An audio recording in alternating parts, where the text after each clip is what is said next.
Ooh, how's it going? How's it going, everybody? How's it going, Jason? So yeah, here to preview episode 612, Waterworks. It is time, the day before the premiere, and yeah, kind of crazy to think that at Universal Basics Ramen, kind of crazy to think that in a week from tomorrow or 2 weeks from tomorrow, my Monday night will not be filled with watching Better Call Saul for the rest of my life. So that's something to think about for sure. But until then, I'm going to really enjoy every moment I have savoring these last two final episodes of the series, and can't wait to break down what has been released prior to the premiere tomorrow. Hey, how's it going, everyone? Parker Johnson, what is up? T, how's it going? The Pattern Slice 9900. Hannah Arena Vision, what is up? At Nick Russ, how's it going?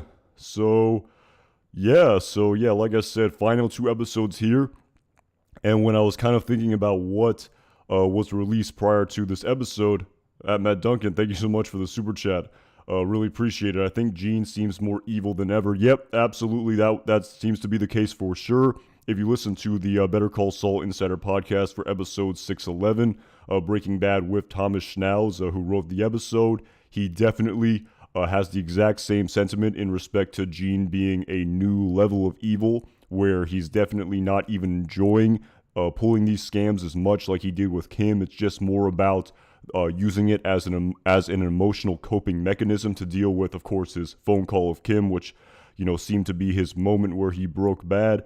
And yeah, a new level of evil for sure at Matt Duncan, definitely, with just kind of sort of, drugging businessmen and just straight up identity theft.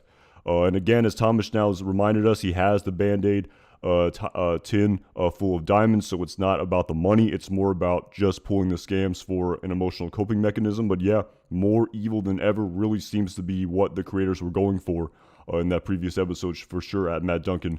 And thank you again so much for the super chat. At Richie MC, thank you so much for the super chat, and may the Lyle be with you.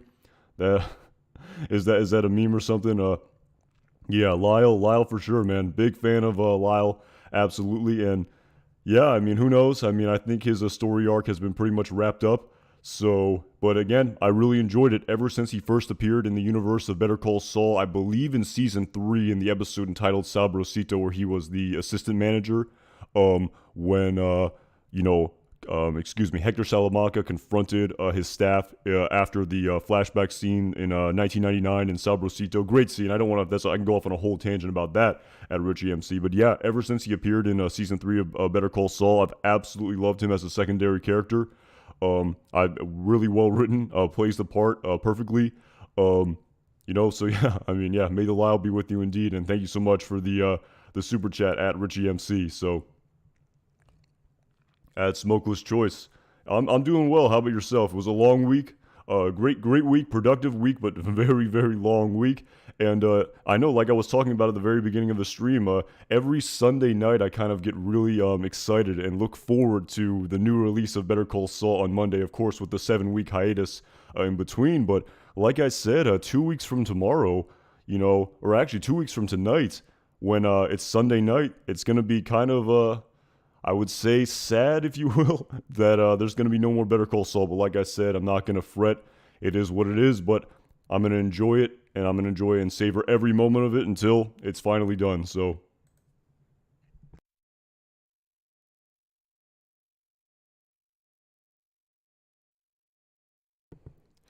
at Richie MC, not Kim, in this episode Monday night, unless it's a cliffhanger towards the end. I was going to get into that for sure. Hey, how's it going, Brian C? In respect to sort of Kim Wexler's role in this episode. And yeah, like I was saying, when I was kind of going over what was released prior to this episode, not a lot for sure. The only two photos here are this photo here of Gene and this photo here of Gene as well. Again, the background is completely mysterious. Maybe this is Marion's house or something to that effect, but almost nothing given away whatsoever. In respect to the storyline tomorrow, these are the only two official photos that were released. Definitely intentional, not trying to give away too much. Accidental release of the trailer for 613 allegedly set aside. But yeah, not a lot here to go by with these two photos. Again, if you sort of listen to the Insider podcast like I did this week, it really seems to me that these final 2 episodes and ever since we after Nippy, these final 3 episodes, if you will, really seems to it's going to encompass the theme. I think Peter Gould said something to the effect, I'm going to absolutely bastardize the phrase here, but something about going in between the raindrops or something to that effect. I probably butchered that quote, but the point of that quote is that it really appears that these final 2 episodes here, and like the episode previously, are going to go in between the Gene Takovic timeline and the Breaking Bad timeline that's going to be in full color. At least that was my sort of read of it for sure. After listening to the Insider podcast. So, worth the listen. Again, they didn't get into too much of the story writing as I'd like. I've talked about that in the past. They talk about all aspects of making a television show, editing and producing included, and running a set and all of that. Running through the raindrops at T. Thank you so much. That was it. Running through the raindrops, right. But basically, after I believe Peter Gould said that, and my interpretation of it is these final 2 episodes are going to be more of the same, akin to Breaking Bad. That's kind of my interpretation, but I could be wrong. Maybe it's misdirection, if you will. And I guess sort of speaking of misdirection, I guess before we get into it here, where there's really nothing to say in respect to, these 2 photos here, nothing too much given away. And again, like I said, that was kind of the point. But I kind of went to, of course, the title for this episode, Waterworks. And of course, I know there's sort of 3 sort of main theories floating out there in respect to what this could be alluding to. Or a couple, more than 3 or 4 maybe. Of course, Waterworks, sort of a synonym or a euphemism for crying, if you will. That's definitely one potential possibility. Hey, what is up, Kate Valentine? Another possibility is a sort of a metaphor, if you will, for the method by which Saul, Gene, and Jeff the cab driver and Buddy were drugging the businessmen via the small water bottles, using the narcotics to incapacitate them and steal their identity. That's one, of course, as Hannah's sort of alluding to. I believe it's the Palm Coast Sprinkler Company, if I'm not mistaken. If that's pulled up here, I think it's Palm Coast Sprinklers. Is that the Palm Coast Sprinklers, where Kim Wexler works? And if this is sort of an alluding to Kim Wexler, of course, we haven't seen her in the previous 2 episodes. So that's another definite possible designation. I definitely think that Kim Wexler is likely to appear in this episode in some capacity, most likely. I guess unless they're saving her for the finale, which is also possible. And the final theory, which again I think is a little bit out there, but again not too out there, I would say. But of course, I have seen the sort of thing pointed out on Reddit, and I have the sort of photo pulled up here, how the Monopoly game and the space for Waterworks is 2 steps before the space for go to jail. So again, this one kind of seems like a red herring to me, if you will. I'm not too sure. I kind of go back to season 6 of Better Call Saul and the episode entitled Black and Blue, having any connection whatsoever to the Breaking Bad episode Negro y Azul. And, people putting 2 and 2 together, sort of putting the puzzle pieces together here in respect to, is the Waterworks and the Palm Coast Sprinklers right before, he calls Kim, and it's right before Gene ends up in jail as his ultimate fate. Wow, at Kate Valentine, thank you so much for the super chat. Really appreciate it. Thank you so much for the support. I really appreciate the support you've given to this channel. Thank you so much. Yeah, at Richie MC, B&O Railroad. But yeah, so I guess maybe this is something, Waterworks being a sort of, again, this was a utility. And again, I'm not too well versed in Monopoly, but this was a utility. Again, it's sort of just a real estate board game here. And it's 2 spaces before go to jail. So is this sort of alluding to something to do with Kim Wexler and Gene Takovic, and or Kim Wexler ending up in prison? Is this, at the same time, is it an absolute red herring? Not too sure. So definitely an interesting title, absolutely. I would imagine, even if the Monopoly reference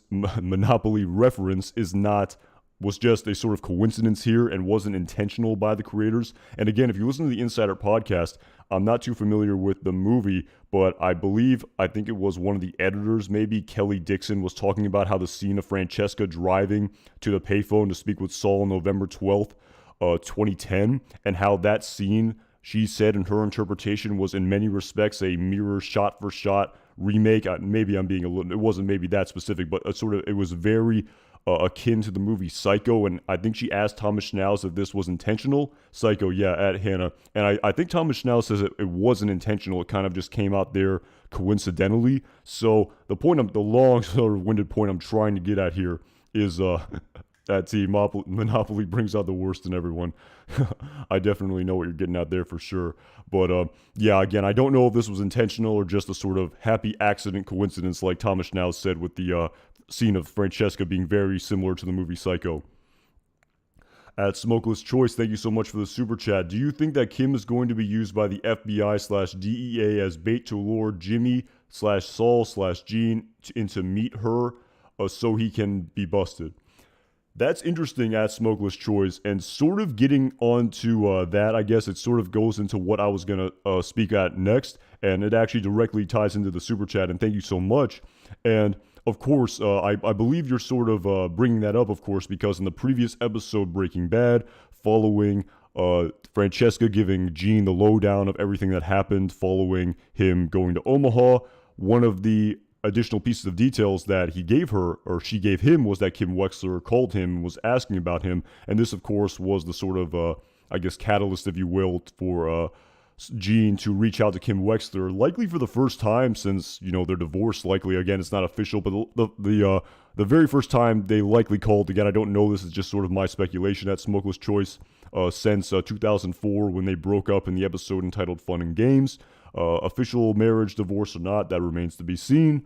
But yeah, so this phone call here, and of course, as we know on the English copy of this phone call, and maybe I'm sort of bearing the lead here, but in respect to the sort of English copy of this episode that was released to us at Smokeless Choice, we of course did not get to hear the full conversation that Gene had with Kim Wexler. Allegedly Kim Wexler, even on the Insider podcast, I think Thomas Schnauz says, this conversation he has with Kim, or who someone who might be Kim, we don't know yet, but I'm pretty sure that if you sort of read between the lines here, in addition to all of the I wouldn't even say leaks, but just all of the other information surrounding other versions of this episode being released in different languages, being released online. And at Smokeless Choice, with that being said, in respect to Kim being used as bait, again, I have heard a lot of theories that maybe the phone is tapped. I mean, can you tap I suppose you could tap what is this, a payphone? But I'm not too sure in respect to that. I guess it's possible. But how would the feds know what phone to tap? But anyway, in respect to Kim maybe being used as bait, it's definitely possible. But of course, at the same time, before I make a sort of grand speculation on that, I think we sort of have to know what happened during that conversation. We have to, Gene, I don't think wants to go to prison, but does Kim really want to, turn in Gene Takovic and to sort of have him atone for his crimes? At writer, Kim's phone is surely tapped. Kim's phone may be tapped, that's for sure. But yeah, at Schnauz confirmed we will see the other side of the phone call. I think for sure we're going to see it. But in respect to what Gene said, I know there are a lot of people. I know there's one post on Reddit of someone who tried to isolate the audio. But at the same time, again, I don't know if this is technically a spoiler or doesn't or what. But I guess sort of a spoiler alert. Warning here before I discuss this, but I don't know if anyone has heard this, but there's apparently a video out there where someone on YouTube, at least the video I saw on YouTube, where someone posted a translation of the, or not a translation actually, the German language captions of the conversation that Gene had with allegedly Kim Wexler, and so I can display it here for everyone if they sort of want to see what the German language dub had the conversation of Gene and Kim being. Again, we only hear Gene's side of this conversation in the German dub. We cannot hear what Kim Wexler says in this German dub.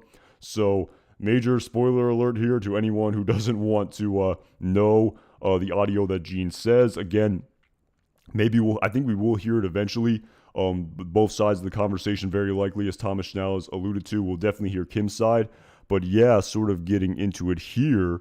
This video here was a post that I found this on YouTube, where apparently there was a German dub of the conversation, and if you click the captions, you could hear it. At Alistair Moore, you say play it, but the whole conversation is in German. So, I mean, I had to plug it into Google Translate here. And for anyone who watched the stream where I attempted to read Spanish, I am not going to attempt to read German either.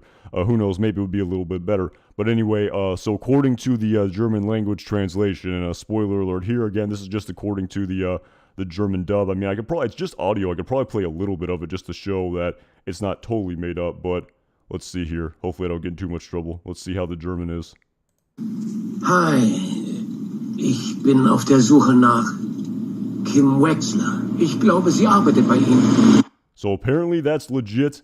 The audio is about the car's warranty expiring. But again, apparently they posted the German translation here, and apparently if you plug it into Google Translate, this is what it says. Hi, I'm looking for Kim Wexler. I think she works for you, which is, of course, what he said in the English language version, which we absolutely could hear. And again, maybe my camera is blocking some of this, so I'll move it over here.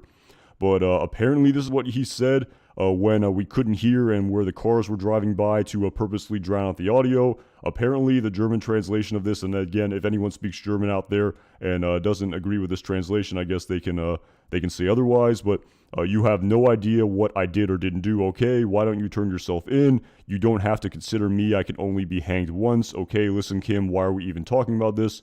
Both of us are too clever. Again, so, I mean, there's really no way of knowing what is being exactly discussed here, but I think it's absolutely confirmed that this is absolutely Kim Wexler who he's speaking to, despite the fact there were some theories out there being displayed. There were some theories out there floating around on Reddit where maybe he didn't speak with Kim. Maybe he spoke with someone who worked at Palm Coast Sprinklers and was talking to him about Kim, which is what made him so upset.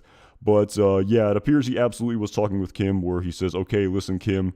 So yeah, that's pretty much confirmed, and they kind of confirmed it as well in the Insider podcast. So going back to at Smokeless Choice in respect to do I think that Kim will be used as bait to draw Saul out?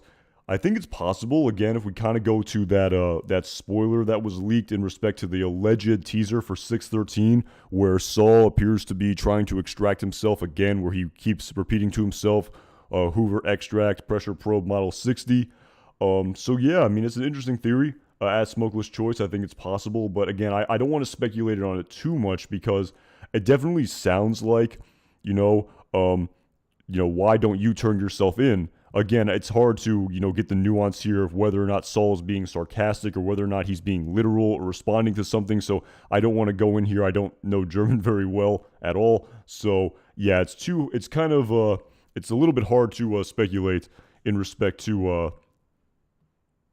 I guess, the grand overarching fate of what Kim Wexler will be used for and things of that nature.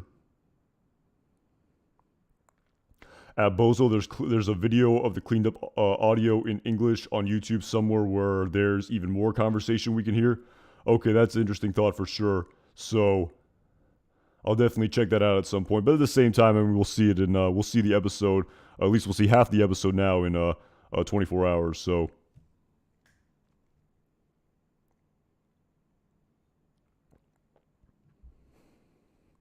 At Alistair Moore, another great point there for sure. Do you think Saul/Gene will go looking for Kim? Is he still in Albuquerque? And of course, as the description for this episode states, the stakes are raised when a discovery is made. And again, I don't really know if we can use that teaser for 613 that was allegedly released of him allegedly calling Ed the Disappearer. But it definitely seems like to me that this discovery, I mean, it makes a lot of sense that this is Saul Goodman's identity again. Maybe will be, maybe won't be. Maybe it's trying to misdirect us here for sure, but it definitely seems to make a lot of sense to me. So, I mean, like I talked about, Marion being the one who discovers Gene Takovic's true identity, that laptop sort of being a crucial piece of foreshadowing, maybe in respect to her Googling and seeing information about this Saul Goodman character and her putting two and two together. So, definitely possible. That's for sure. It makes a lot of sense to me. But at the same time, I'm kind of curious to see what direction this episode takes and what sort of cliffhanger it will be left on, where we'll allegedly see this teaser that was leaked for 613. But at the same time, who knows? Maybe they'll change it after it allegedly, leaked online accidentally. Maybe they'll make a new teaser. I don't know if they can or if they already sort of sent the episodes to all of these television stations and whatnot. So, yeah, just something to sort of think about. At Smuggler's Choice, could it be possible that Kim and Jimmy never got divorced but remained separated all these years? Kim told Jimmy that married people cannot be compelled to testify against each other. Yeah, I've seen that theory for sure at Smuggler's Choice, and I tend to agree they're definitely separate, but there's been no confirmation whatsoever that they are actually legally divorced, and I think that could absolutely come into play at Smuggler's Choice. It's definitely something that I've thought about in respect to the relationship of these two characters. It makes a lot of sense to me. But at the same time, I don't know if they are married. I know the theory about Kim being sworn in again, where we heard that her taking the oath in that teaser during the mid-season break. And I don't know if you can legally represent your spouse. Maybe you can. I'm not too sure. But yeah, it's interesting to think about. So we'll find out. We'll find out in maybe we'll find out at Smuggler's Choice. We'll see. I'm pretty sure that will come into the storyline. So at Shane Perrault. Thank you, Perrault. Excuse me if I mispronounced that name. Thank you so much for that super chat. Does Kim track down Kim and take pics of her feet? Who I'm pretty sure. I think we cracked the case here at Shane Perrault. I think we did it. I think that's going to be the very final scene of a Better Call Saul for sure. I think. Yep. I think we cracked the case here. I think no more need to speculate. So. Yeah, I think I see what you're getting at there. Thank you so much for the support at Shane Perrault. Really appreciate it. It's funny what becomes a meme, what becomes and doesn't become a meme as the show progresses. So, really appreciate the support. Thank you so much for the super chat. At Coach Beer, thank you so much for the super chat. Love that number, of course. 612. Do you think we'll ever see the complete contents of Gene/Jimmy/Saul's shoebox? Yeah, that's a great question. Again, like as Thomas Schnauz reminded us, he didn't pull those identity theft scams for the money. It wasn't about, I saw the theories of maybe Gene or trying to build back his empire or something to that effect. I mean, based on my interpretation of what Thomas Schnauz said in the Insider podcast, it was absolutely in no way about the money. He has plenty of money. Francesca even reminded us, whatever you took with you, and I'm guessing that wasn't chump change, what he did was emotional coping, essentially, in the same way an alcoholic uses alcohol to cope with his emotional distress instead of, articulating his feelings, allegedly. But anyway, in respect to the shoebox, yeah, I'd love to see it. I mean, if I'm not mistaken, the diamonds stand out for sure. We've seen the videotape. Off the top of my head, I think there was a passport for Panama in there additionally that we saw in season 1, a very quick shot of a passport for the country of Panama at Coach Beer. But yeah, we're definitely going to see those diamonds, you would imagine, but the entire contents, I'm not too sure. Who knows? There was a lot in there. I could try to sort of, find a shot of it maybe, but yeah, that's a good question. There was definitely a sort of quick shot of the Panama passport in there that was never sort of addressed after that, but who knows? We'll see. It's definitely possible. But those diamonds, I think those diamonds for sure are likely going to play back into the storyline. And speaking of which, actually, speaking of those diamonds that relating to the shoebox that you mentioned in your super chat, I have noticed people say that, of course, in the episode 405, Quite a Ride, the flash forward back, depending on your perspective, to the Breaking Bad timeline in that scene where Saul is making his arrangements to flee with Ed, we see him ripping into the sort of Constitution backdrop behind his desk, and he's breaking in to the wall and getting that shoebox, which of course, again, that's where he got the diamonds out of. But again, we don't know when Saul put that shoebox in there. We still don't know, because when that flash forward scene took place, the wall was still perfectly sealed and it wasn't destroyed. But again, we don't know. It's definitely possible he put it back in there and then sort of resealed the wall. We don't know exactly when those diamonds got in the Band-Aid tin. So you wonder if the story's all going to connect to each other, because we still don't know how the diamonds, where he got the diamonds from, when he put the diamonds in the shoebox, in the hole in his the back of his behind his desk. So we'll see at Coach Beer. A lot of questions for sure, and I would love to see the entire contents of Gene's shoebox. Absolutely.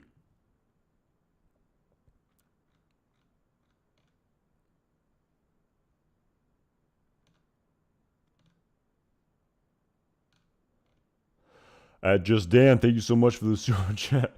Will we see Tony the Toilet Buddy make a return? Oh, man. I'm not too sure, man. I don't know about that. That was definitely pretty funny when that scene was put in there. in season 1 of Better Call Saul. And again, I remember listening to the Insider podcast for that episode. Oh my goodness, the episode escapes me what the name of that episode was.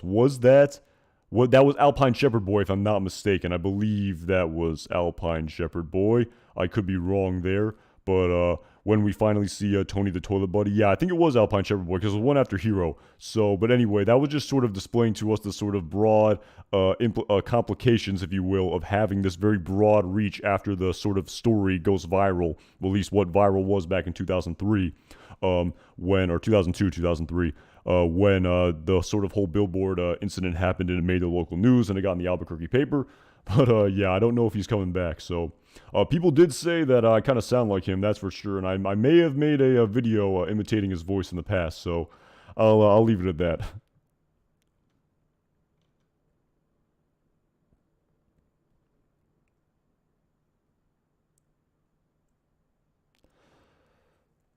That's an interesting question at Parker Johnson. Do we think Cheryl will ever get closure on Howard's death? I don't know. I definitely don't think we'll have time to maybe see her sort of visual, facial. I don't think it will be seen on screen, but maybe sort of the truth behind Howard's death will get revealed at some point in time, and maybe that will be displayed to us in these final 2 episodes. Maybe depending on the timeline manipulation.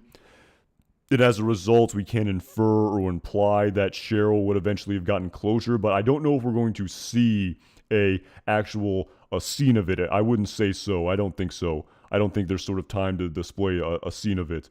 But I definitely think maybe the truth behind Howard's death could be revealed to us at Parker Johnson. I definitely think that's possible. At Shuba Gosh, thank you so much for the super chat. Really appreciate the support. Thank you so much. At Steve Bob JD, thank you so much for the super chat.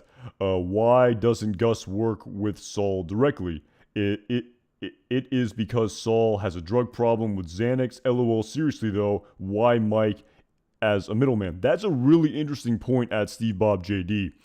Because remember, if we go back to the episode entitled Mandela, when Walter White meets Gus Fring for the first time, of course, after Gus rejects his overtures, because when Walter White and Jesse Pinkman show up at Los Pollos Hermanos, of course, Jesse is high on methamphetamine, and this causes Gus to reject Walter White as a potential business partner. But of course, eventually Walt is very persistent and convinces Gus Fring. And of course, there's that very interesting piece of dialogue, the very last thing that Gus Fring says to him, following Walt saying, "Will I be hearing from you?"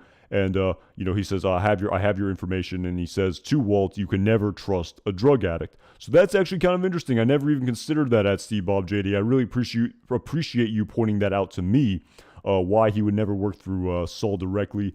And again, it's kind of a very complicated relationship. I don't even think Gus wants to maybe have someone like Saul in his inner circle, and he's really not. Mike is keeping tabs on him, and I always wondered why Mike would be working for someone like Saul in the first place, doing this sort of a penny ante, lower stakes things when he's obviously being very well compensated by Gus Fring to work for him. And I always wondered, why was he being Saul's PI despite everything? And at the end of the day, I think it was sort of, maybe Gus wanting to keep tabs on Saul because he knew that Saul, knew about the whole Lalo experience, and he knew that Saul knew a little bit about him. So I think it was more Gus keeping tabs on him and never, of course, wanting to deal with him directly.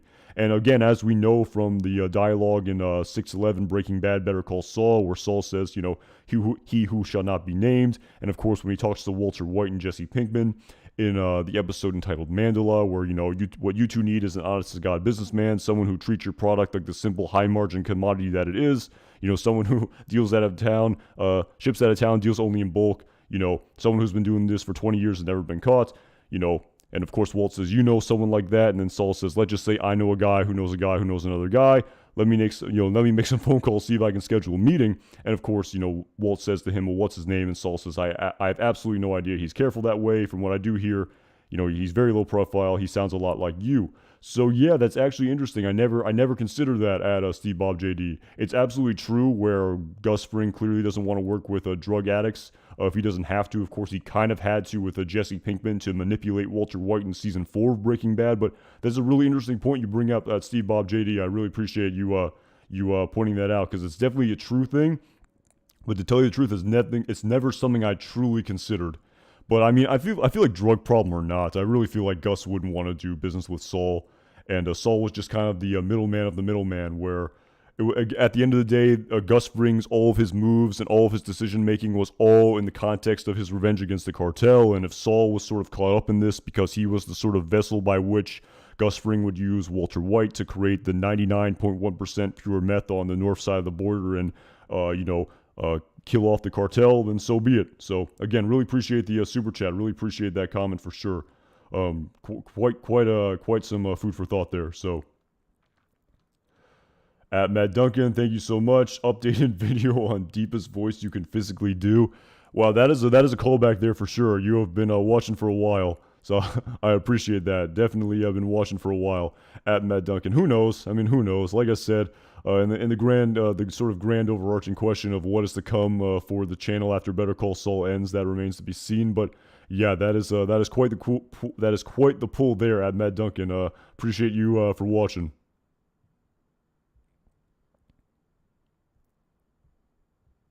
Yeah, a lot of great quotes here for sure. You are not a cautious man. Your partner was late and he was high. Walter White saying yes, he was. He's high often, isn't he? Yeah. We're posting the entire dialogue here in the chat. I love it. Great episode, Mandela. Unbelievable episode. At Bozo, thank you so much for the super chat. Really appreciate the support. I think Gus Fring should maybe smoke a black and mild, and it would make him badass. And it would make him badass as hell. Man, adds a lot to the character. Oh man, I don't even know what to respond to that. Thank you so much for the super chat at Bozo. Yeah, I mean, I don't know. I mean, I would imagine he would smoke a cigar. I wouldn't say that would be. I think you're kind of allowed to do that, right? You're allowed to use tobacco products even if you're an AA. And I know Gus Fring's not an AA, but I would imagine he drinks wine. I guess it's okay to smoke a cigar from every now and again, but that would be quite the extension of his personality if we saw him smoking a cigar. That's sort of Don Eladio's staple action in his personality. So that would be something there at Bozo. I don't know. We'll see. And to tell you the truth, that's actually a really interesting point you kind of bring up, and it sort of transitions into something I wanted to say in respect to at Bozo. Really appreciate the super chat. Thank you so much. But like I said, at Bozo, that the storyline of Gus Fring and what you said in respect to him using, what's his, despite the fact you can say you can never trust a drug addict. I mean, technically, alcohol and nicotine are technically drugs, even though they're legal and more socially acceptable. Not to go off on a tangent here, but I was actually kind of thinking about how is Gus Fring going to appear at Bozo in these final 2 episodes, and whether or not that scene of him in the wine bar that I discussed in a previous video. I mean, I don't want to go off on a whole tangent about that, but whether or not that scene of him in the wine bar is going to be the very last scene that we see of Gus Fring. And it's something that I've thought about for sure. I mean, I remember during Paley Fest, I saw that video that I believe Adam was here posted where, all the cast members gave 3 words for their description for season 6 of Better Call Saul. And I think Giancarlo Esposito said personal, profound, and powerful, or something like that, something to that effect. Personal, powerful, and profound, something to that effect. But yeah, that's a very sort of artistic way to end the story of Gus Fring on screen. But you wonder if he, at the same time, if we're going to see more of him. And while I think that would be a very artistic ending at Bozo, at the same time, I have surmised. I made another video in respect to whether or not Gus Fring had any hand in the death of Tuco Salamanca. Kind of a little controversial video there too, maybe based on how I titled it in respect to did Gus Fring actually kill did Gus Fring actually kill Tuco Salamanca? And of course, obviously, we know that Hank Schrader was the one who pulled the trigger. I mean, there was that whole story that ensued following the episode entitled 737, where at the end of season 1 of Breaking Bad, in the episode entitled A No Rough Stuff Type Deal, when Tuco kills Gonzo, we then see We then see, of course, at the end of the next episode, all the events sort of lead up to Tuco kidnapping Walt and Jesse. And of course, we then see the death of Tuco in the episode entitled Grilled, when Hank tracks down Jesse Pinkman again. That's a whole nother backstory via the LoJack and his lowrider. And of course, this leads him to the car, which of course Tuco Salamanca's at. And then Hank Schrader ends up killing Tuco Salamanca. So of course, Gus Fring did not pull the trigger. But the point I was raising here, and I think I actually have the video pulled up here if I'm not mistaken, about did Gus kill Tuco, where, you know, of course we know that, you know, his myopic reason for being, I mean, is very sort of, even the photos here of, at least the photo here of him and with the light burning off his glasses here, just an unbelievable metaphor and analogy for how he feels about the Salamancas when he's looking at Hector and the cousins here during this unbelievable scene in the episode entitled Fun and Games. And the question I had was, we also know that when he was monologuing to Lalo Salamanca in the episode entitled Point and Shoot, where he says to him that before I will keep Hector alive until the end, and before he goes, he will know that I buried every one of you, including Tuco Salamanca. But of course, when that storyline was happening in Breaking Bad, in the episode entitled Grilled, Gus Fring did not even exist as a character yet. And so, again, the point that I raised in this video was, while Gus Fring wants to kill the cartel in every single last one of the Salamancas, where we know he literally pulled the trigger and killed Lalo, he more or less indirectly or directly caused the death of Marco and Leonel in season 3 of Breaking Bad in the episode entitled Sunset, 1 minute, and then of course he set up the meeting at the end of Sunset. Marco died in the episode entitled 1 minute, and Leonel died in the episode entitled ICU. And of course, his actions directly dealt with that. But of course, my question here was, did the death of Tuco Salamanca, was this truly just an incidental event that Gus Fring benefited from, in which he had no way of doing anything with? Or basically where he obviously wanted to kill Tuco, and if Tuco didn't die here, Gus Fring would have to kill him in some capacity? Or was he somewhat secretly, maybe not directly, but maybe even indirectly pulling the strings about knowing about Walter White and trying to get him involved with Tuco somehow? Again, it's kind of a very, maybe too jumbled theory, but again, that was sort of the grand overarching question I had, is that even though Gus wants Tuco to die, and even though when they meet in the episode entitled, I believe, IFT, where, you know, Juan Bolsa is telling Gus about Tuco in a way where it sounds like Gus doesn't know about Tuco, but of course that whole backstory hadn't been crafted yet. My question was, did Tuco just die incidentally and Gus had nothing to do with it and he benefited from it, or was he really behind the scenes pulling the strings? So yeah, that was sort of my question of this video, and that was sort of, I was wondering, again, maybe it's too out there of a theory in respect to any of that backstory being displayed to us in these final 2 episodes, but that's kind of what I was going for here in this video. And at Bozo, in respect to Gus Fring smoking a black and mild, I don't know about that, but I do wonder if we're going to maybe see this story surrounding Tuco Salamanca being displayed to us. So that was sort of my question here when I made this video. At Connor the Esquire, thank you so much for the super chat. Carrie Elwes from Princess Bride as Jeff. Thoughts? That's interesting. I'm not too familiar with that actor. That specific actor aside, I definitely did see a lot of people, again, almost too many to bring up, where a lot of people had different actors who could have maybe played Jeff the cab driver instead of Pat Healy. And I mean, the point I sort of made when I was kind of doing my a live stream in respect to talking about the recast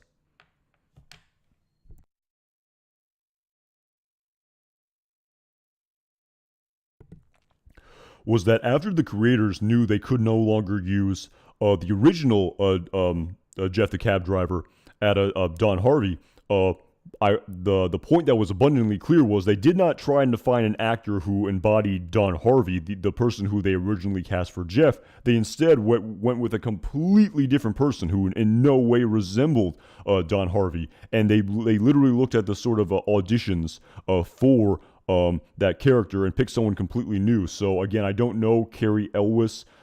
Maybe he or she, again, I'm not too familiar with that actor, embodies the personality and physical appearance of Don Harvey. And I have seen a lot of great sort of possibilities of actors who did look a lot like Don Harvey, who would maybe look a lot better and much more resemble the original Jeff the Cab Driver than Pat Healy did.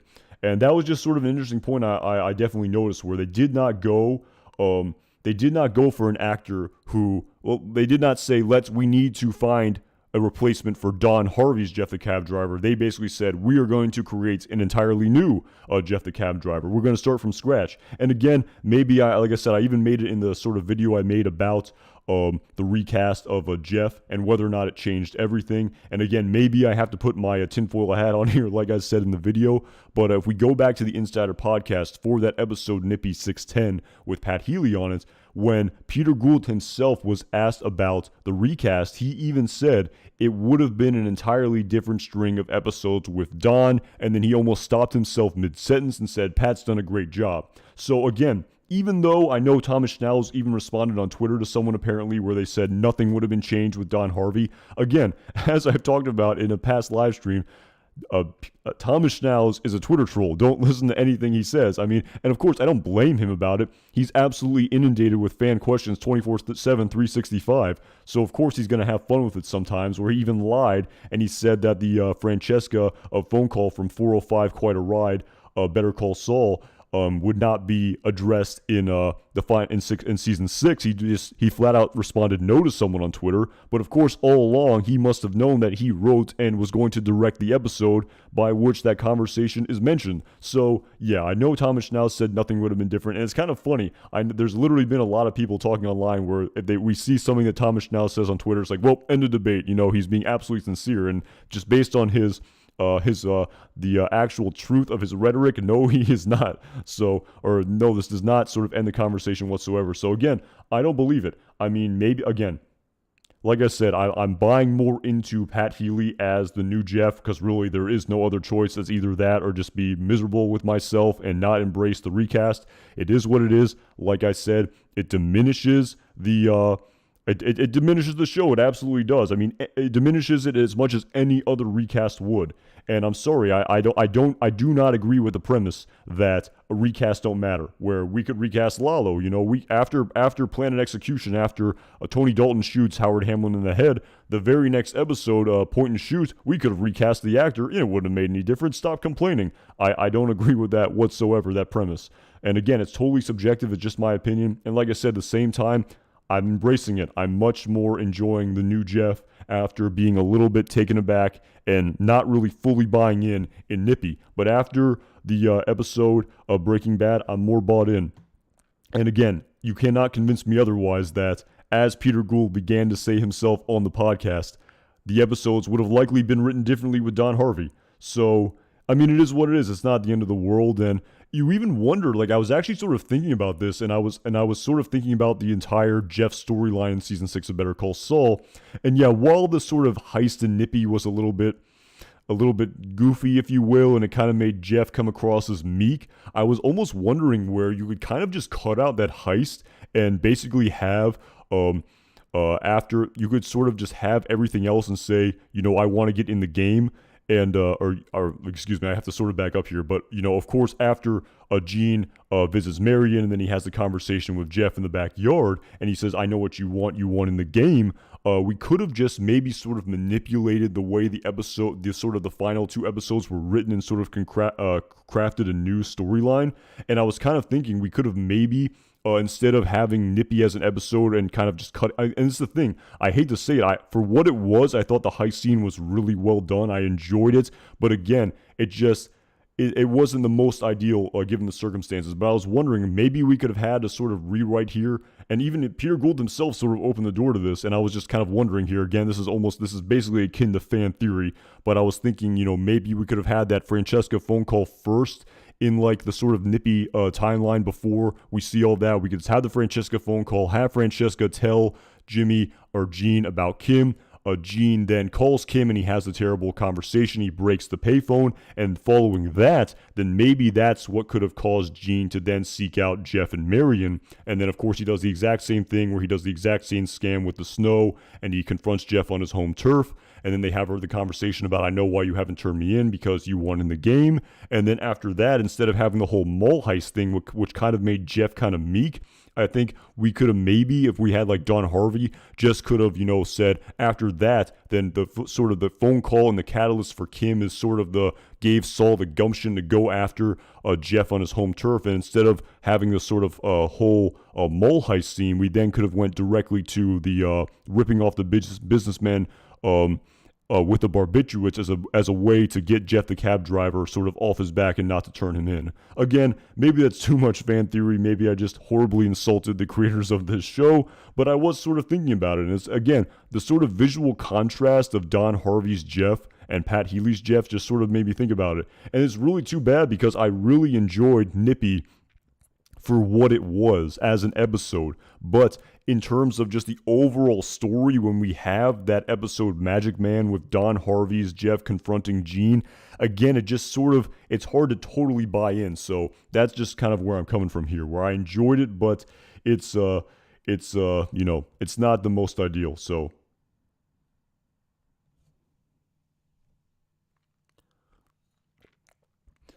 yeah, at Trip to Belize, I absolutely agree. I did surmise that I'm probably greatly, like I said, I'm just some guy rambling into a camera here, absolutely. But yeah, again, it's just a little bit jarring, and at the end of the day, it's not really a big deal, and I've totally bought into it. But yeah, at the same time, I mean, Thomas now said, the story wouldn't have been different with Don Harvey, even though Peter Gould kind of said it would. So, I mean, again, it's kind of like they're saying, oh, Pat Healy's great and we wouldn't have done it differently, but Peter Gould is kind of saying, maybe we would have. So, again, someone's not telling the full truth here at Trip to Belize. I mean, they're saying, oh, it's so great, it's exactly what we wanted, we would have never done it differently no matter what, but I don't know. I don't know if Peter Gould feels that way. At least he sort of cut himself off. I mean, you can go back and listen to the podcast for 611 yourself, where he says it would have been an entirely different string of episodes with Don. He said that. So at Trip to Belize, again, of course, I mean, no, absolutely. I mean, come on, I'm just some guy. I mean, I barely graduated from high school, didn't even deserve to. In no way saying I'm a great writer, because I'm not. I'm in nowhere near the level of genius that these people are, but. It's, that's just sort of my opinion of all this when I'm just sort of trying to rationalize the recast. And if you watch the sort of series continuously, and again, we have that scene in Magic Man. We just do. It's there. And again, it was just sort of a total contrast when you then see Nippy. So again, it was just me sort of trying to rationalize it. But again, that's not the story. I'm not saying that story would have been better. Or I guess I kind of did sort of say it would be a little bit better, maybe, but only based on Magic Man. But yeah, Trip to Belize, again, it was really hard to see. It was very nebulous. Again, he sort of cut himself off mid-sentence. Again, there's no way of knowing what he was saying at Trip to Belize. So again, it's just my interpretation of it all. So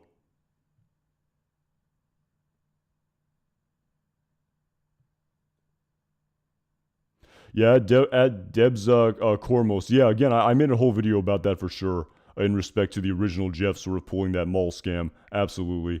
Yeah, I don't know. Again, I don't want to sort of hang on to it too much, but it is what it is. So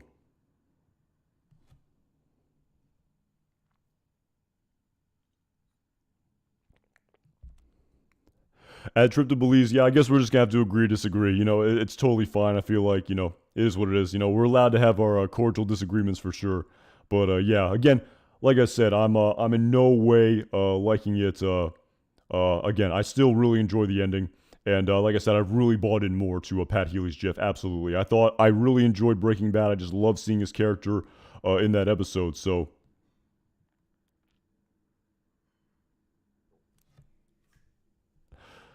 yeah, at XYZKRA. Yep, I know. I made the cardinal sin of making content. I had an opinion, so oh man, at Fat Moose. I'm all for free speech here, but we're bordering on spam here, so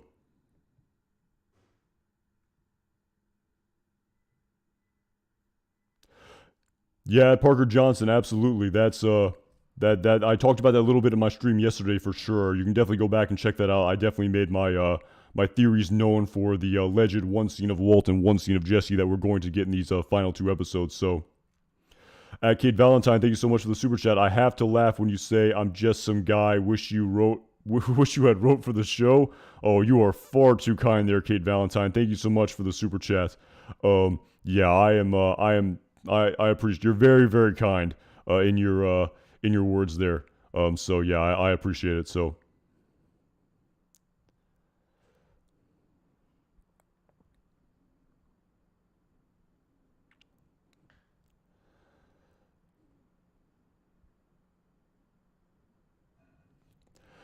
Yeah, it's yeah, kind of yeah, I don't really know what to do here with the I'm trying to be oh man, so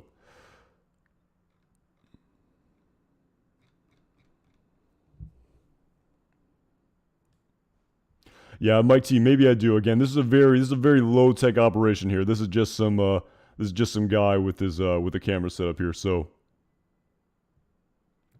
at Non Nova Solum, thank you so much for the super chat. Totally agree with you that the recast precipitated an alteration in the plot. People need to get over feeling all butthurt about criticism. Cheers. Really appreciate the super chat. Thank you so much for the support. And again, I know it's a very polarizing issue at Non Nova Solum. It really is.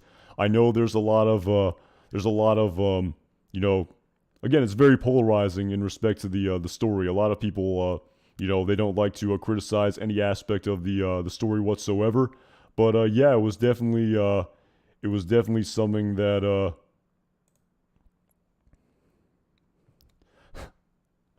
it was definitely something that I thought about for sure in respect to that. And again, like I don't know. Maybe it's you can't argue with people's beliefs, I suppose. But yeah, I mean, it came straight from the horse's mouth. Again, it was just my sort of interpretation. But yeah, I mean, you can say some people say the recast doesn't matter. He was such a small character. It doesn't matter. Get over it. But at the same time, if they had their way, they would have absolutely had Don Harvey. A recast by definition is not ideal. And again, I don't agree with the premise that recasts don't matter. I don't understand where theoretically you could have recast anyone theoretically, but and like I said in the podcast for us, I believe it was 608 or no 609. Wait, what episode was it? It was 608, I believe. Yeah, point and shoot. Yeah, because 609 was fun and games. So yeah, for 608 point and shoot, Vince Gilligan himself said when he was following the ambulance to the hospital and thinking to himself, if Saul Goodman doesn't, or excuse me, if Bob Odenkirk doesn't make it, the show is over. And so, again, it's totally subjective. There's no scientific reason why you could not recast the star of the show. But, you know, I think we all sort of agree and believe that it's the case. You could not recast Bob Odenkirk should have he, God forbid, expired in the middle of filming episode 608. You couldn't have filmed the rest of the show. So, again, that's sort of again, and it's totally subjective. There's nothing scientific there whatsoever where you can't recast the main character, but smaller characters don't really matter, you know? It's like no one's allowed to complain about Jeff because he's inconsequential, but I would absolutely disagree here that he's inconsequential.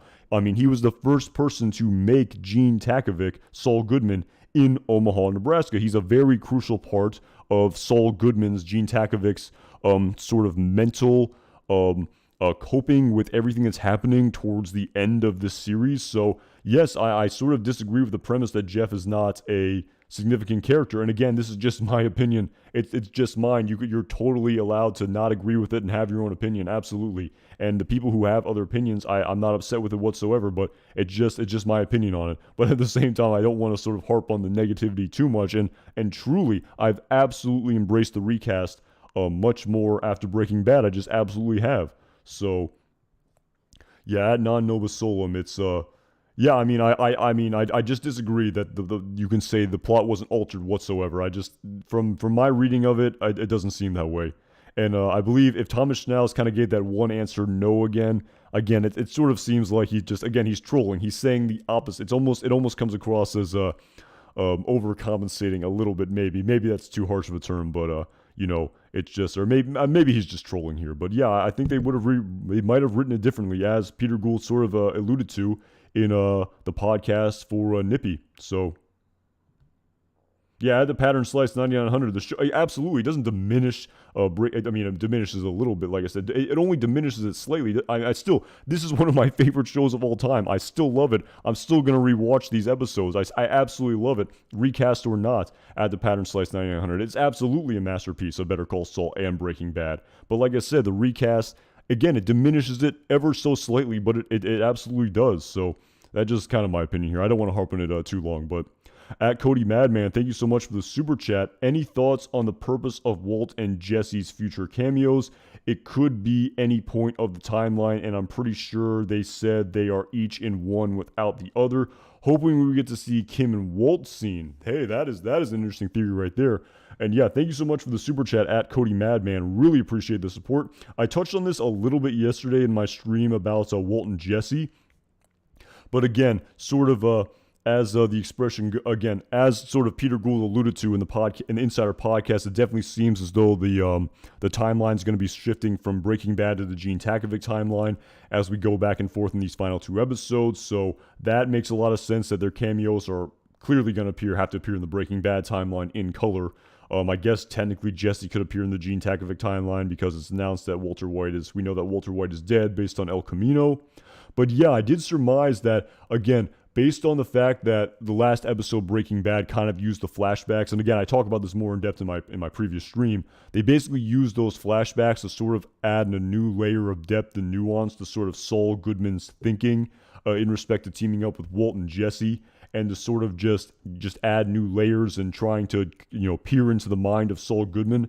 But yeah, long story long here. I mean, maybe the Brock poisoning, I surmise, maybe that's how Walter White's cameo could appear on his own. And yes, I think you're right in respect to how they're going to have 2 scenes stand alone.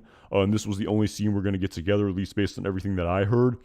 But yeah, I mean, I think maybe the Brock poisoning could factor into this the storyline just to kind of display to us more of Saul Goodman's sort of mental processes by which he agreed to do that for Walter White.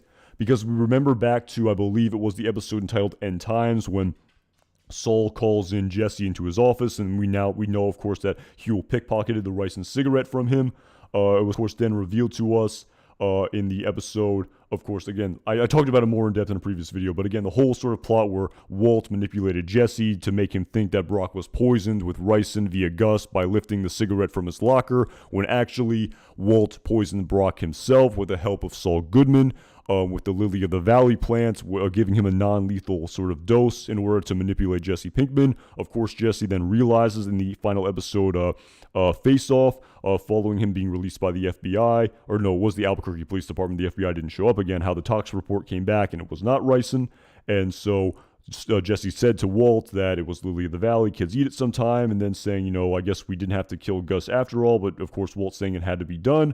And then of course we then realize in the very first episode of season 5 of Breaking Bad, entitled Live Free or Die, at the end of that episode when Walt is meeting Saul to discuss the fact that Saul gave that money to Ted Beneke as part of the whole IRS subplot that was happening in season 4 of Breaking Bad.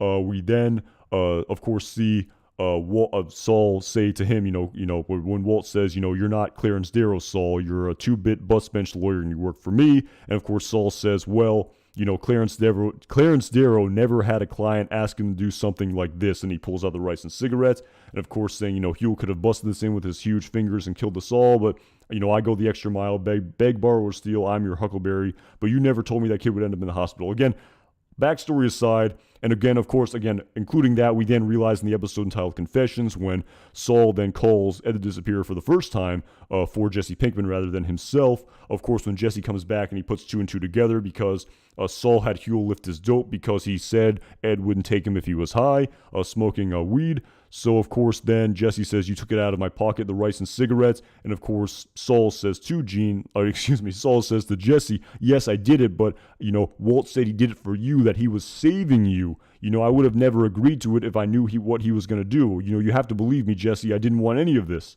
So, again, that long backstory being presented, I definitely think that just based on Breaking Bad, the episode 611, being used as sort of the backstory to sort of display sort of Saul Goodman's thought processes and how they sort of relate to sort of the ending of Gene Takovic, I definitely think we could maybe see the sort of gaps filled in maybe of the Brock poisoning, because that's really one of the key open-ended storylines where we don't really have a sort of step-by-step process by which all of that happened. It was just heavily implied that, Walt's a genius and he was able to make it all work at Cody Madman. So yeah, that sort of makes a lot of sense to me just based on how these final 2 episodes are likely going to go in respect to the timeline manipulation. And maybe Jesse could be impacted in that storyline as well. I don't know. I've also surmised that maybe Jesse's standalone scene could have to deal with Emilio, maybe, but maybe that's too low stakes. I don't really know. And it is kind of funny at this point right here, we still haven't seen Emilio, but it's kind of interesting. I would have never guessed when, Better Call Saul was materializing as a series that we would see Spooge in we would see Spooge's backstory to Saul Goodman in Better Call Saul, but not Emilio's. I would have never guessed that in a million years, and currently it's the case at Cody Madman. So, I mean, maybe that sort of backstory to season 2 of Breaking Bad, the episode entitled Better Call Saul, when Jesse says to Walt, you remember Emilio? This dude got Emilio off twice. Both times they had him dead to rights, yo. And then poof, dude's like Houdini.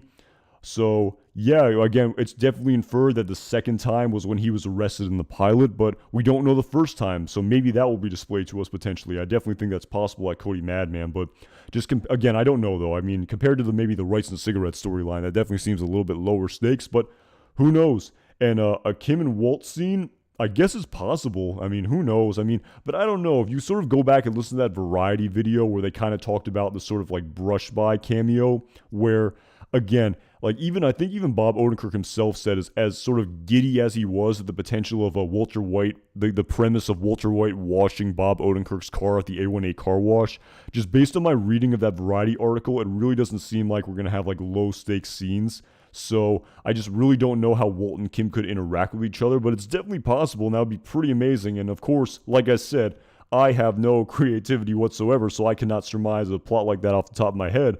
But these genius creators probably could, and I'm not even saying that facetiously. So that's why they get paid the big bucks. And I definitely think it's possible at Cody Madman where we could see, maybe it interwoven somehow. I mean, who knows? I mean, but again, it just seems so brushed by because Kim's not even a lawyer anymore. And, Kim was no part of Saul Goodman's life whatsoever, just based on that sort of my reading of that phone call that took place in the episode entitled Breaking Bad and Better Call Saul. So, food for thought for sure, and I hope that answers your question at Cody Madman, and thank you so much for the super chat. Really appreciate the support.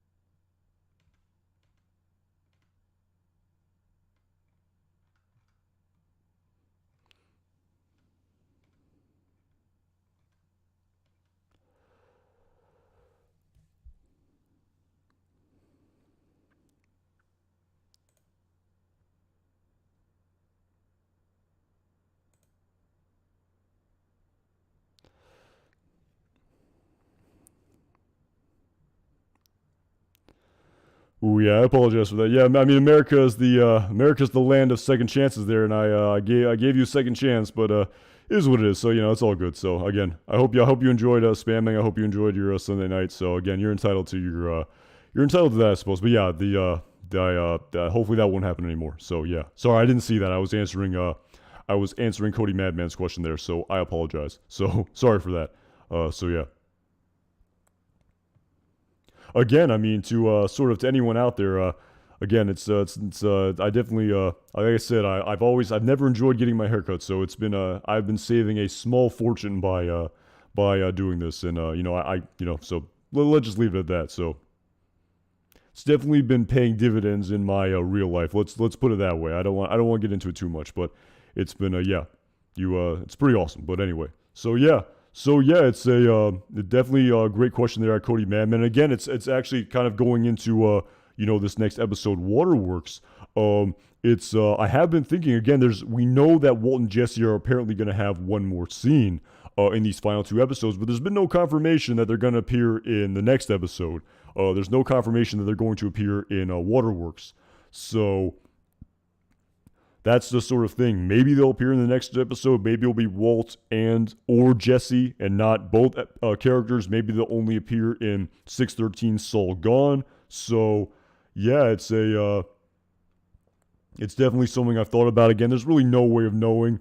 There's no way of knowing whatsoever in respect to whether or not they're going to appear. But yeah, so again, it's just sort of surmising here and kind of speculating. So.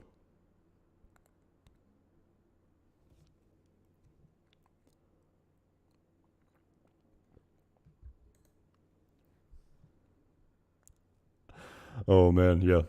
I definitely some funny comments there for sure. So, in respect to the previous user who's no longer here, again, I don't want to maybe pay it too much heed, but yeah, I appreciate it. So,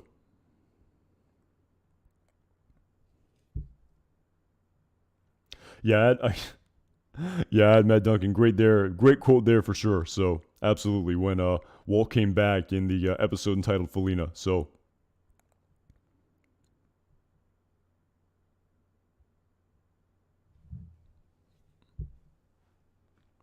no, seriously, I mean, I almost feel like again, I'm not trying to get into my personal life too much, but yeah, it's amazing. You save a lot of money. It's amazing. You don't have to buy shampoo or anything like that. It's great. So, yeah, definitely pretty awesome. So,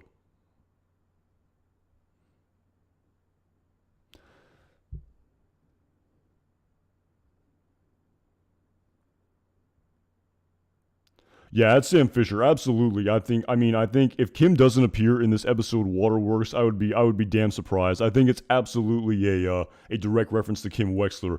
But what exactly the overt meaning is behind it and whether or not, like I talked about a little bit earlier in this stream, the sort of Waterworks being two steps before go directly to jail. Do not pass go, to not collect $200. However that goes in Monopoly. Whether or not this is a sort of red herring or not remains to be seen.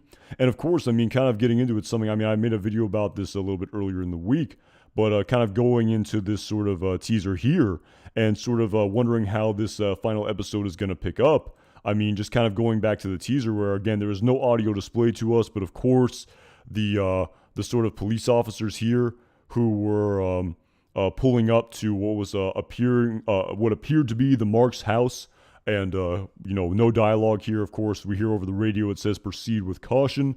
So yeah, it's definitely an interesting component here. And again, you wonder where the continuation is going to be because we see that teaser in 613 about Saul allegedly trying to disappear again, but that's not until the very end of the next episode. And there's a lot here, so you wonder. Actually, I do wonder with the sort of going between the raindrops, as Peter Gould said, you wonder if, despite the fact we know that the Gene Takovic timeline is going to take place, you wonder if we're going to see a lot of the Breaking Bad timeline in this episode. Again, we don't know.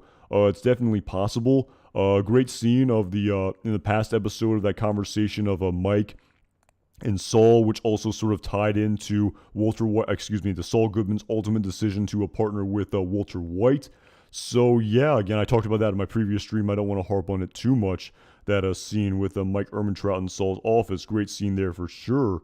But yeah, again, I just wonder what sort of scenes will be displayed to us in this next episode, and whether or not we're going to get right into it right away in the sort of nippy continuation when Gene makes that horrible decision to break that glass, and he's clearly not even thinking very rationally, in my opinion, where, like Thomas now says, he's doing it as emotional coping in the same way that, maybe an alcoholic in the moment doesn't realize how destructive they're being when they're drinking just copious amounts of alcohol.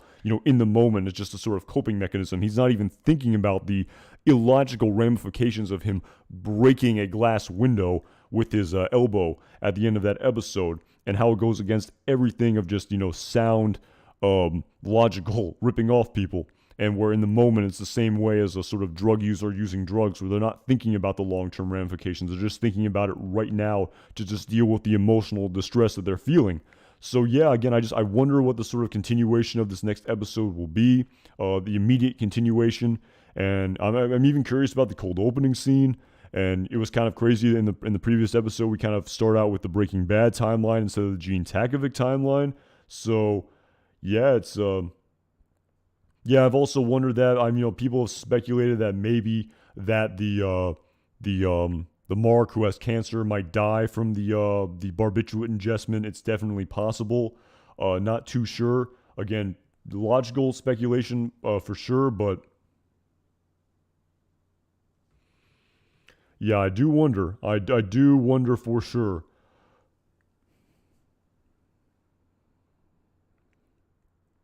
Add Sam Fisher. Is Better Call Saul your favorite show? Curious how it stacks up to Breaking Bad for you. That's a great question there for sure. For sure at Sam Fisher, and that's a tough one for sure. A little bit of a loaded question because whatever you answer, it's always you're not you're kind of leaving out the other one. It's really hard to say one is better than the other. But of course, before I answer that, I think I'm going to have to see the ending of Better Call Saul before I make a definitive answer on which one I like better. But again, maybe this is contentious, maybe not. I would have to say that El Camino is probably my least favorite iteration in this universe. But yeah, so that maybe that's a very controversial take. Maybe that's too much of a hot take. But again, El Camino is definitely in third place. But it is what it is. And like I actually talked about in my previous stream, I am definitely planning on talking about Jesse Pinkman and El Camino. Hopefully this week. It's the only real sort of iteration of this universe that I've never discussed. And so, yeah, hopefully I will discuss my opinions on Jesse Pinkman, which I have yet to do. And I've yet to talk about El Camino. I've actually only seen it once. I may have to give it a rewatch. I pretty much know the gist of the story. I could pretty much ramble off the sort of general premise of the story off the top of my head. But probably will give it a sort of another rewatch. Again, my opinions of Jesse Pinkman have definitely morphed and shifted as Better Call Saul as a series has progressed. But yeah, I will definitely. That's the last iteration of the universe that I've not really discussed, and I will plan on discussing it this week, hopefully, if I can find time to do so. So.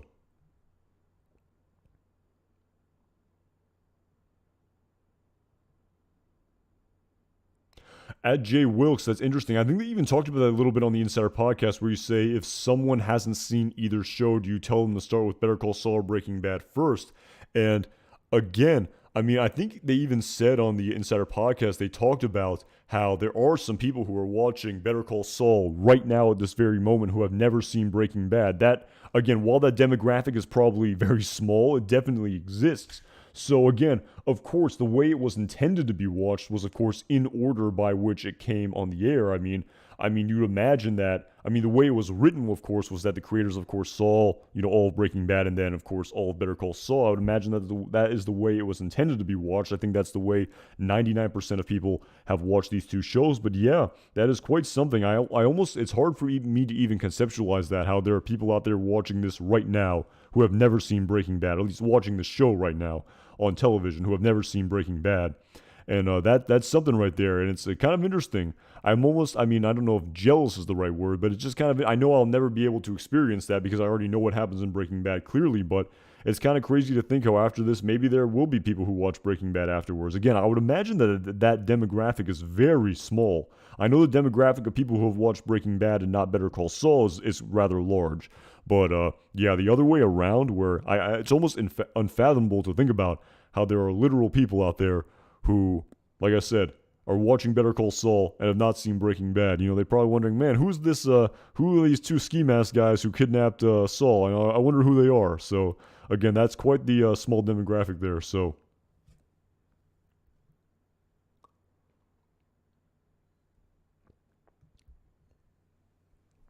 Yeah, Jay Tay. Again, I've wondered about that. I discussed it in a past video about how they were buried pretty deep and about how the bodies that Hank Schrader talked about were the two henchmen for Gus Fring that he killed by the elevator shaft. But I don't know. I don't know if they have to find the bodies. Maybe they do. Maybe the lab is excavated and they dig deep and look underneath the surface of the lab. Maybe they do. I don't know. Whether or not that is displayed to us on screen is remains to be seen. But yeah, I'm not sure if they have to be discovered, but I definitely think it's possible that they could be discovered after Gus Fring's operation is revealed in season 5 of Breaking Bad, the episode entitled "Live Free or Die."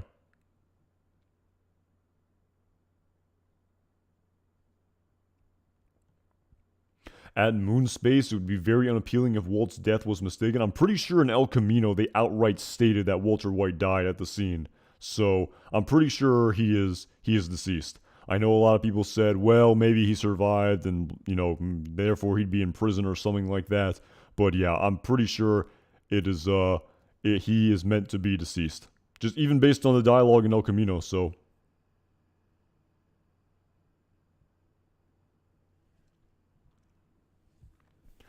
And yeah, kind of getting into these last two episodes again, I've talked about this a little bit about how my hopes, unfortunately, for seeing the infamous and notorious Patrick Kuby on screen prior to the ending of the series is greatly diminishing with there only being 2 episodes left. It was great to even hear Kuby's name mentioned during Francesca's phone call when, Gene asked, what about Huel and Kuby, and where we get a definitive sort of conclusion to Huel's storyline, where he was held on false pretenses by the DEA, so he walked.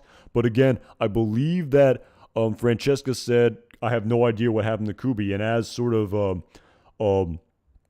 as Steve Gomez said to Huel and Hank Schrader in the episode entitled Tahajali about, some some carrot top named Patrick Kuby, came out to Albuquerque for the sunshine after Boston PD ran him out of Beantown.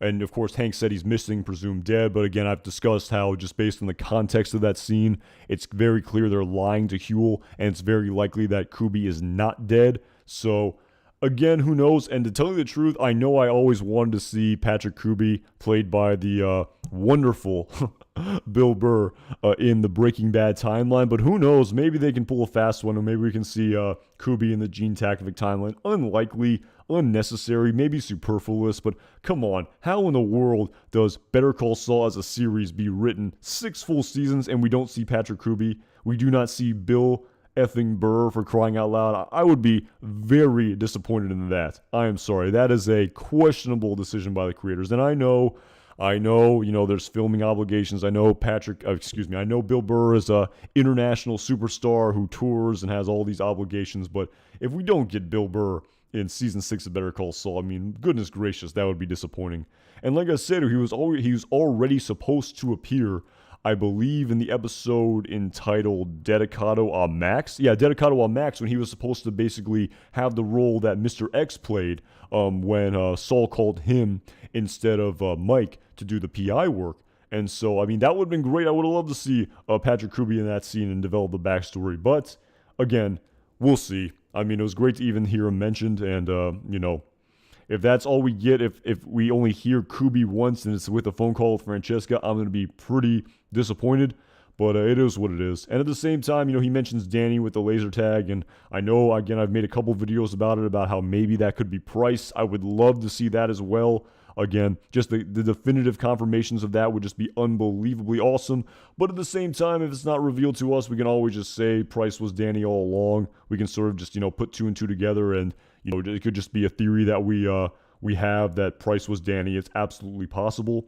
And, I guess the storyline of Patrick Kuby would be open-ended as well. I even made almost like a almost like a fan fiction video, if you will, in respect to what can I say? In respect to Patrick Kuby mini-series, theoretically. I know it will never happen in a million years, but I made a video about how awesome that would theoretically be.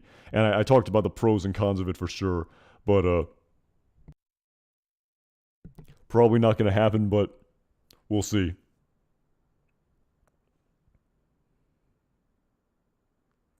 At Gabriel Schuster, yeah, I know what you're talking about. You're talking about the divorce papers that we saw in, I believe, season 3 of Breaking Bad. The episode title escapes me. I could maybe try to find it. But yeah, it says on the papers that his birthday was in 2009. Oh, no, he was born in 1959 instead of making so his 50th birthday would have been in 2009 instead of 2008. And that definitely appears to be maybe like a prop master error or something, because based on the show, the American Greed promo, as well as the fact that it's 2010 right now, it is definitely the case that Walter White was born in 2008. I know the divorce papers say 09, but he is definitely born in 08. That the timeline is September 08 to September 2010. That's pretty much confirmed. Confirmed but not confirmed. So definitely seems to be the case. I mean, you could definitely even, it's very easy to do an artistic license, like artistic liberty with that, with, Walt accidentally typed a 9 instead of an 8. He can just, rewrite that, so.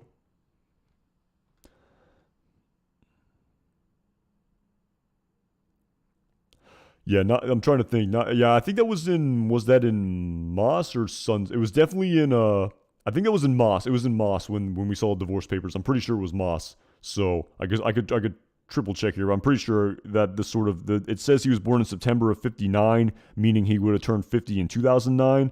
So yeah, the divorce papers there. And if you a quick shot there, if you zoom in on the divorce papers, it was definitely a prop master error. And again, I made an entire video about the Breaking Bad timeline, how it's, I mean, riddled is maybe an unfair word, but there are a fair amount of inconsistencies in the Breaking Bad timeline. But despite all those inconsistencies in the dialogue and otherwise, September of 08 to September of 2020, Walter White's birthday, 2 years exactly is the timeline for all intents and purposes. So,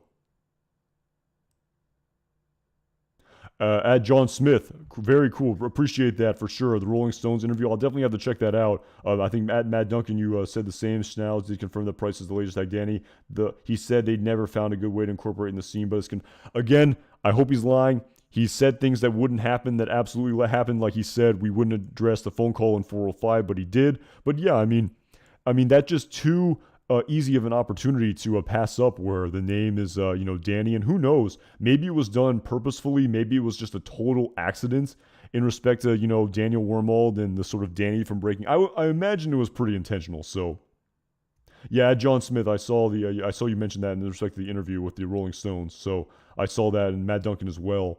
And yeah, I hope Thomas Schnauz is trolling again, even if it's just a very sort of brief thing. That would be pretty amazing. So at Moonspace, great quote there. What in God's name is a Danny when Walt and a Saul are outside of the car wash? I believe that was in the episode entitled Abiquiu, if I'm not mistaken. So yeah, where Danny runs the laser tag. Where other people saw a dirt lot, Danny had the vision. He saw the ray guns. Kids beating each other up with sticks. I'm bastardizing the dialogue there, but of course, then when the stock market took a shit and Danny got into trouble, he was searching for the exact situation that we're offering, meaning that Danny can be trusted completely, And so yeah, it's definitely implied that, I guess, what was the financial crisis of 07, 08? That's when it happened, where I guess that's when when Price allegedly bought the laser tag.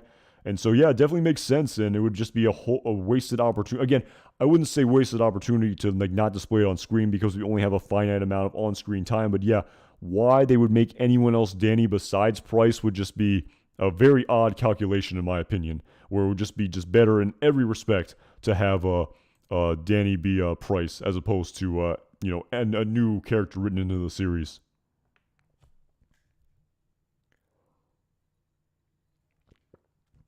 At Jeremy, I have seen that for sure. That 612 is the very first episode written by Vince Gilligan in the whole. I think it was this only episode that he wrote all alone, all by himself. I think he co-wrote some episodes, but yeah, for sure. I think this is from what I've heard, this is the first episode that Vince Gilligan wrote all on his own. And yeah, the neighborhood, I've talked about that a little bit in the past too, about who's that lawyer that tell him Jimmy sent you, because we know what happened with the conversation. What is up at Joe Blow? How's it going? But yeah, I mean, off the top of my head, I mean, I talked about this a little bit in the past live stream. I think just with the sort of, again, part of me wants to believe that it could maybe be Deputy Director Oakley, since he switched sides, as that quote famously said in the previous episode. But at the same time, when that conversation was happening, Saul didn't discover that Oakley flipped sides until after he gave Francesca the business card. So it really only makes sense to me at the neighborhood. I mean, who else could it be besides Kim?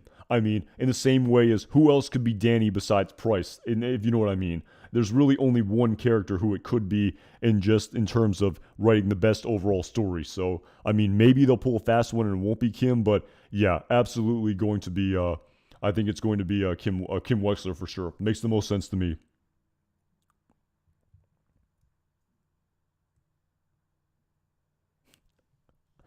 Great quote indeed at XYZKRA. Congratulations, you just left your family a secondhand Subaru. Great episode, 4 days out. One of my favorite episodes in Breaking Bad. Really well done. Great episode there for sure. So,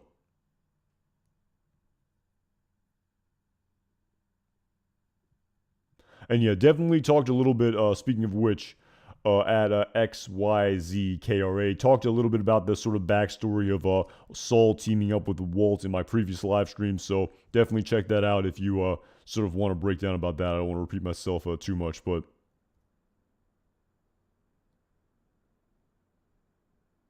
Yeah, I mean, at Matt Duncan, it's definitely possible, but at the same time, just based on, I guess, that phone call that happened where Saul was very taken aback by the fact that Kim even reached out to him, I would imagine that, I guess, that's taking place in 2010. Like I said, I've sort of speculated that it's likely that Saul and Kim probably didn't talk to one another ever since 2004. So it's been 6 years. And again, it's kind of funny. I listened to Tina Parker on, I believe it was the podcast for.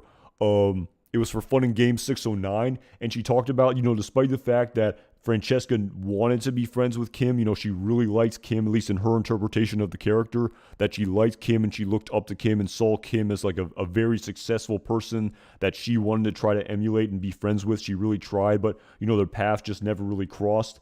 And she just wasn't able to do so. But again, yeah, it's likely that she knew Kim sort of well. She worked with her for a little bit, but maybe the fact that they haven't talked in 6 years, can kind of explain it. But I think it's actually akin to something that the Vivid Kiwi talked about, where I think the Vivid Kiwi talked about he sort of had a problem. Again, you're at Matt Duncan, you're sort of talking about like why are they making the dialogue so ambiguous? And again, they're sort of making it ambiguous so they don't give it away. He could have just said, tell Kim Wexler that Jimmy sent you. Just kind of give it away right there. And I think the Vivid Kiwi talked about how he kind of was a little bit, I guess, wasn't the hugest fan of the dialogue that Mike gave to Saul or Jimmy in the episode entitled Point and Shoot after Lalo's death, where he says to him, when Jimmy says to Mike, Lalo said he's coming back, and then Mike said he is not coming back, and just why wouldn't he just say, I saw his dead body, he's not coming back? So again, I guess. Again, they make it on, kind of just having a problem with making the dialogue in a way to sort of hide the sort of big reveal that comes later, and that's maybe not how actual people talk. I think that's what sort of, the Vivid Kiwi was alluding to there, and I think that's what you're alluding to as well, at Matt Duncan in respect to that dialogue. But again, irrespective of the sort of ambiguity of that dialogue being on purpose, to cover up, the fact that they don't want to give away the big reveal that it's going to be Kim Wexler. The sort of having to write dialogue in a way that's not actually how human beings talk, aside, I think it's going to be Kim. So, at Just Dan, thank you so much for the super chat. Anton, which is the superior show, Breaking Bad or Better Call Saul?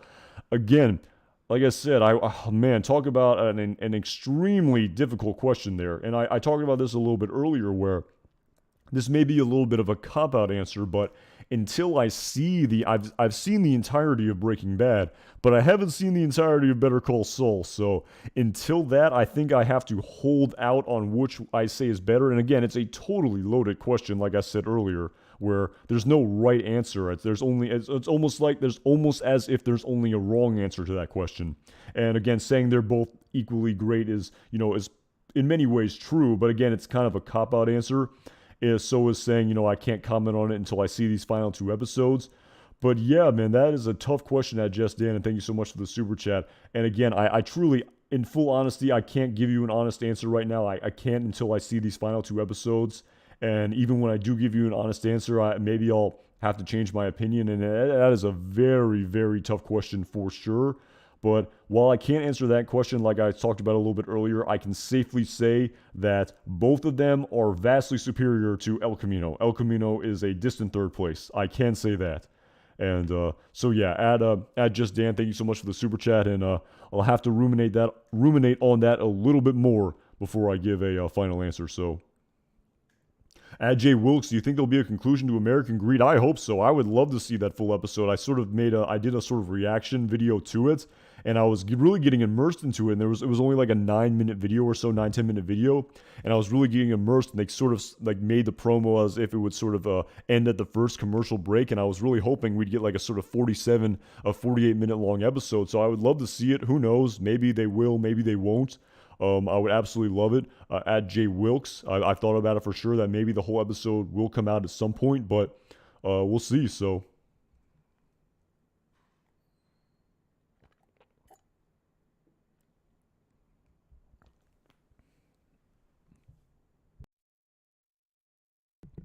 Again, yeah, really good points being raised in respect to the 2 shows.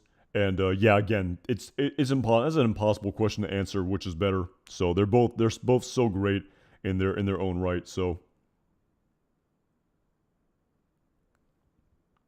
even that, yeah, at Ride on Time, season 4 in your opinion, season 4 Breaking Bad is the best. Season 4 Breaking Bad is the best. Again, that's another thing I'd have to sort of think about, which is the sort of to rank all the seasons of the show. Again, really hard questions to do off the top of my head. Again, I'd really have to sort of ruminate on it, more too before I had a a true answer to that question. So at Jay Wilkes, absolutely not. Absolutely not. I am sorry to say. I am not much of a user of any sort of substance. I'm only a fan of caffeine. That's really the only sort of drug, which it is, that I take. So I hope to God not there are no barbiturates in this water. And quite the reference there at Jay Wilkes. I see what you did there.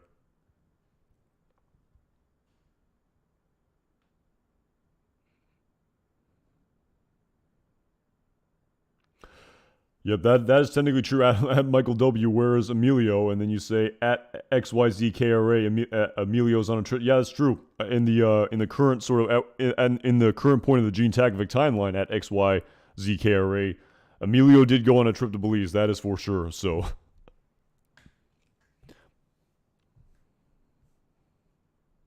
At Smokeless Choice, no, I have never vaped in my entire life. I can say. I'm not. Let's just end it at that. I've never. It's true. I never have. So, to each their own. No judgments here. So, yes, at Joe Blow, that is a more. That is also true. That is a more accurate description than the euphemism of send him on a trip to Belize. That's such a great sort of piece of writing there in that episode. I believe that was off the top of my head. Oh man, I think I can pull the season 5 of Breaking Bad. It was in the episode following. It was the second episode of part 2 of season 5. It was after. Oh my goodness, I'm blanking on the episode here. I might have to sort of go to the cheat sheet here, but it was the episode following It was the second episode when Walt. No, that wasn't Buried. That was definitely in Buried. That wasn't Buried. That was the episode. It was Buried. So yeah, because it was right before Walt buried the money, if I'm not mistaken. So that was in Buried. Where have you thought about sending him on a trip to Belize, where he buried the money following Hank's revelation that he was Heisenberg. So yeah, Buried. Yeah, Matt Duncan. It was Buried. So.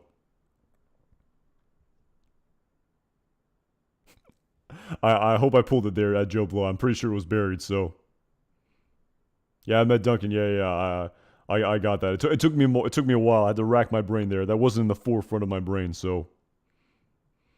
Yeah, season 5, great. That was a great montage scene there when Walt's burying that money in the desert, and then he comes home and collapses on the bathroom floor after placing the lottery ticket on the door of the. Why am I blanking on the word? The door of the refrigerator. So yeah, my goodness, great. I mean, I don't have to,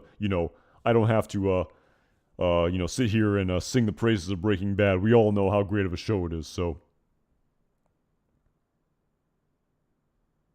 At John Smith, I've never seen Dexter. I kind of know the ending, sort of. I mean, that was kind of spoiled for me. In the same way I know the ending of The Sopranos, and I've never seen The Sopranos. I've seen clips of The Sopranos online. I really haven't seen any of Dexter, but I have not seen Dexter. So, yeah, just Dan, what's Breaking Bad? I'm jealous of you. If you've never heard of Breaking Bad, I definitely recommend after you watch Better Call Saul to watch this show, Breaking Bad. It's quite a good show. It really ties into Better Call Saul. I think you'll enjoy it. So. Yeah, at Sam Fisher, I may have to at some point, but again, I kind of know how it ends. The ending of it kind of became a meme, if you will, was kind of a cultural phenomenon. So, at Jay Wilkes, I see what you did there. I see what you did there. Well played, sir. Well played indeed. So.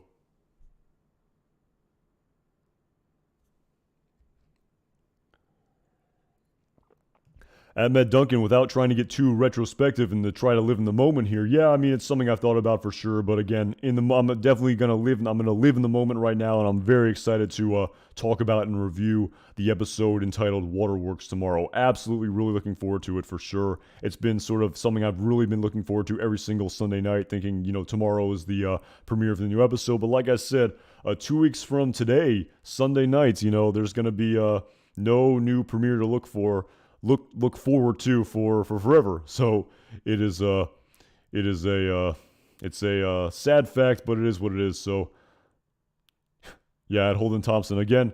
Really wouldn't be opposed to any sort of spinoff here, even if it is a Lyle spinoff, as much of a meme as that is turned into. But to tell you the truth, if Vince Gilligan and Peter Gould and these writers and creators made it, I'm sure it would be good. So I'm sure everyone would watch it. But again, I see what you did there for sure.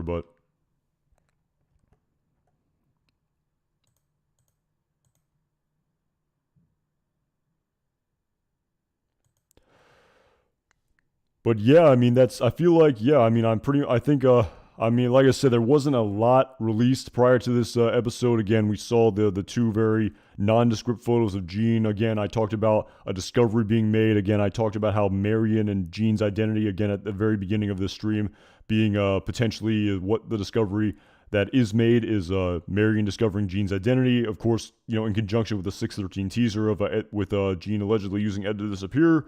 But yeah, again, I'm kind of curious to see what the actual meaning behind this Waterworks title is. I definitely think, without a doubt, it's alluding to Kim.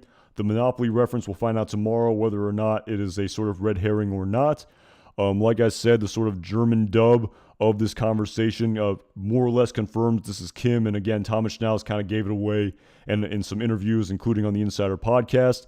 Very curious to see what's to come for Gus and Mike. I talked about that a little bit earlier in the stream as well, in respect to Gus Fring and whether or not that scene in the wine bar that I discussed in a previous video, whether or not that is the last thing we ever see of Gus Fring. That would be something there for sure.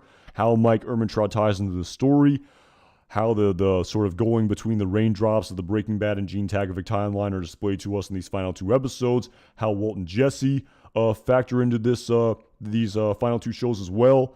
And yeah, just really looking forward to tomorrow and seeing it all for sure. So yeah, at Pulsar, I agree. Nothing in a teaser is ever as it seems. I agree. And again, I talked about this a little bit earlier in my stream about whether or not they would maybe even change the teaser because it got leaked somehow. And maybe, who knows, maybe if they have a different teaser, people will say, oh, it was a total fake. But of course, at the same time, if that dialogue is in the episode and if the scene of the Suzuki Esteem is somehow in the episode, then we know it was real. So at Cody Madman, thank you so much for the super chat. Do you have a plan for your channel afterward? You got to start doing some movie analysis or pick up another show to review or something. Yeah, again, like I talked about it, I've thought about it for sure. Again, I've kind of, in this sort of macro sense, I've kind of wondered what all sort of Better Call Saul related channels or channels that are based entirely on Better Call Saul are going to do after the show ends. And yeah, I've thought about it for sure. Again, I thought about that for sure. I have some thoughts in my head. I'm a lot of stuff on the drawing board, maybe trying to see what sticks. But yeah, like I said, right now I'm living in the moment. I'm really living in the moment. Embracing the now is something that has really benefited my life. I have definitely noticed. Not trying to get too philosophical here or anything like that. But yeah, I'm really looking forward to these next 2 weeks. And of course, at the same time, we should be planning for the future, because the future is going to come. And in 2 weeks, the show will be over. As bittersweet as that sounds. But yeah, I thought about it, and again, who knows what the future holds. So, and again, really appreciate the super chat at Cody Madman. I really appreciate the support. So,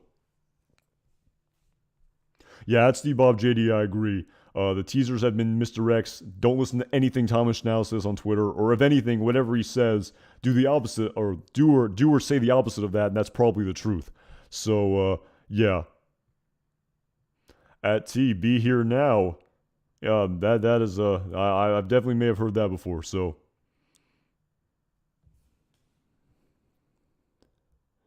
but yeah, again, finding at Cody Madman. Again, finding a show. I don't even know if it's possible to find a show that I'm genuinely as passionate about as Better Call Saul and Breaking Bad, because I mean, not to sort of, I'm just stating a fact here. There's definitely people who talk about things just because those things are popular, and that's why they make content about it. And I feel like it definitely comes through, though. If you're not truly passionate about something and you're just making content about something because it's popular and it's in pop culture, then I feel like it's not going to be very productive. But again, with me, I mean, I just really love these two shows. I just absolutely do. I hope it comes across as genuine that I truly enjoy these shows and I truly enjoy talking about these shows, and I've watched these shows multiple times and have really, enjoyed all iterations of this universe, even El Camino to an extent. Like I said, I'll talk about this week, hopefully. But yeah, it is we'll see. Again, I don't know if I can ever find a show that I like as much as this. I don't think it's possible. But who knows? I mean, who knows what is in store for the future in respect to what is to come. But anyway, on that note, I think I'm going to have to wrap it up here.